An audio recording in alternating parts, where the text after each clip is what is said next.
Gracias. Buenas noches.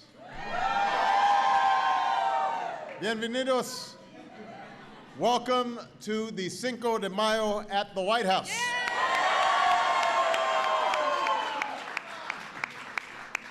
Nothing ruins a good fiesta like a long speech from a politician.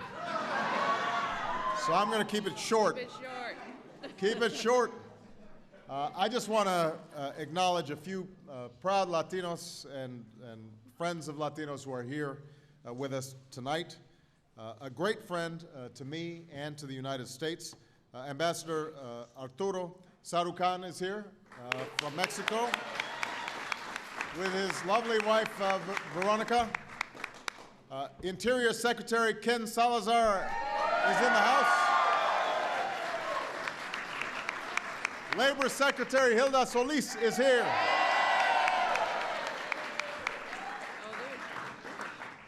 Several members of Congress have made the trek tonight. And everybody, please join me in wishing a feliz cumpleaños to the chairman of the Congressional Hispanic Caucus, Charlie Gonzalez. Happy birthday, Charlie.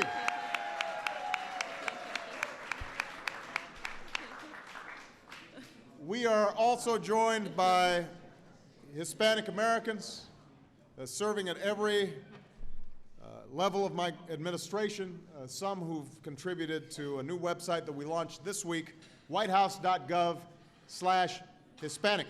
So check out the website.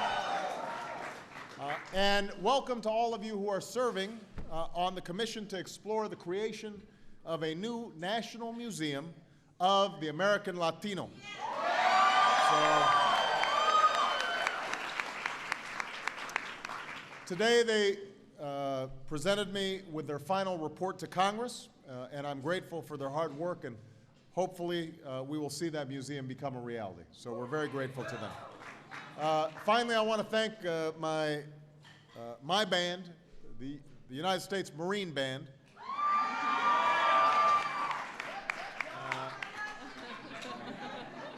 And we are looking forward to hearing Javier Cortez spin some of his records, and he has done great work, so I know that he's going to keep this party lively this evening. But this is really a day for commemorating our shared heritage, Mexicans and Americans. It's a day for remembering that America is a richer, stronger, more vibrant place thanks to the contributions of Mexican Americans to the life of this nation.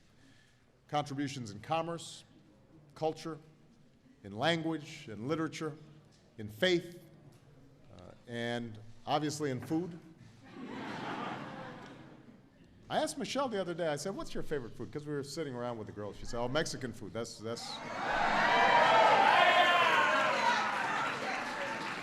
You do not want to be between Michelle and tamale.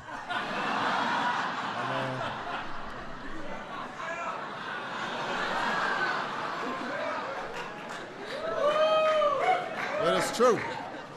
It's true, but she's moving though, so she can afford to have as many tamales as she wants.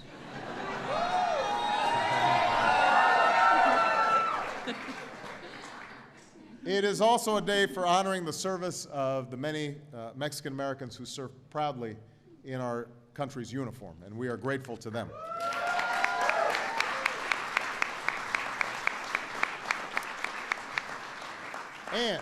And it's a day we commit ourselves to advancing the aspirations of all Latinos and reaffirm the ideals that we share as Americans.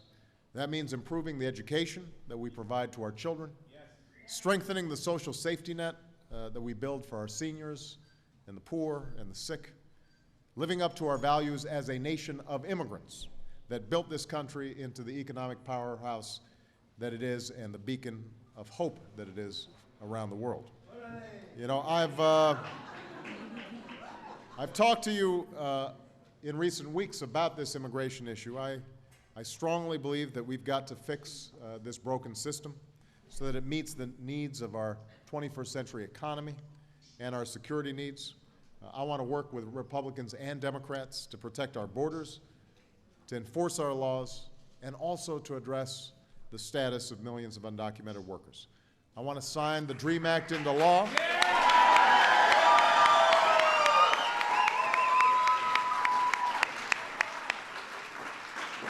This is not going to be easy. It's going to require bipartisan support. I'm going to need your help. We've got to keep doing the hard work of changing minds and changing hearts and changing votes one at a time. But all of you are going to be out there, and you're going to have to help make this happen. Let me just wrap up by saying this. You know, last week I had the honor of traveling down to Florida and delivering the commencement address at Miami-Dade College. And Dr. Eduardo Padron is here. There he is over there.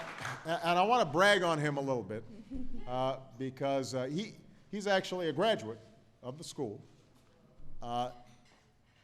This is a school with more than 170,000 students who come from 181 different countries, speak 94 different languages. The graduates were so excited, they were so proud, they spent a good portion of the ceremony dancing and doing the wave. I mean, you know, there were Cubanos there were Haitians, you know, there were, I mean, you know, there were, you know, Puerto Ricanos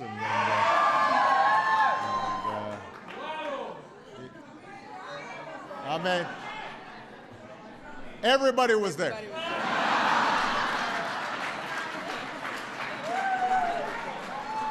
Everybody was there and everybody could dance.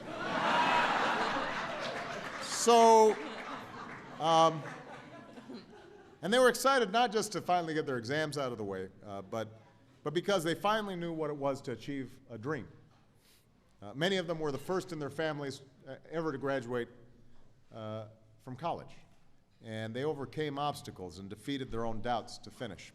And a lot of their parents, you know, they're crying and, you know, they could only dream of such a day as was happening there. And by the way, Miami-Dade is rated one of the top community colleges in the nation. And as the ceremony, the formal ceremony finally began, the dancing quieted down a little bit. The students in the campus ROTC took turns marching the flags of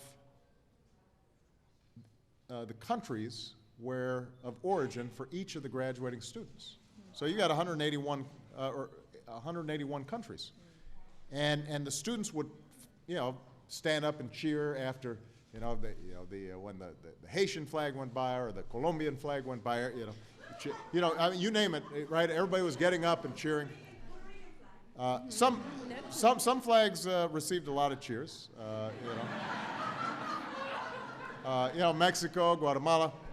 And then there were, then there was like the Ukrainian flag and, the Canadian flag, Estonia, and there were just a couple. But I mean, they were proud, but it was just not as many people. But there was one flag that every single student and spectator cheered loudly and proudly for. And that was when the American flag came up here. The American flag. So it was a wonderful reminder. We all come from different backgrounds. We have different beliefs. We have sometimes petty and sometimes not so petty political differences. But we all share a set of ideals. We all have a common future. We're the heirs to mothers and fathers and grandparents, great-grandparents who struggled and sacrificed to forge and realize the American dream. And that fills us with the collective responsibility to leave an even bigger and bolder, more generous, more compassionate nation for our children. That's what drives me each day. That's what inspires Michelle. I know that's what drives many of you.